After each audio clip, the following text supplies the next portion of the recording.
Hello everyone! In this video, I'll show you how to transfer crypto from Robinhood to your Exodus wallet. First, open the Exodus wallet and tap Receive.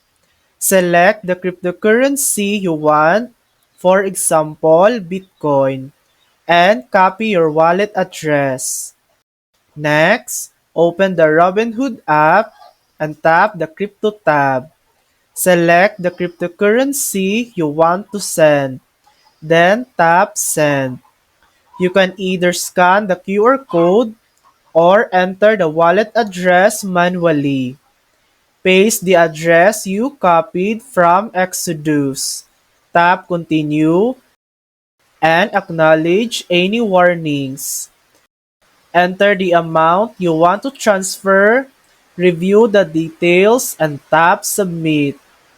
And that's it. That's how to transfer crypto from Robinhood to your Exodus wallet. Thanks for watching. If this video helped you, please like and subscribe for more helpful tutorials.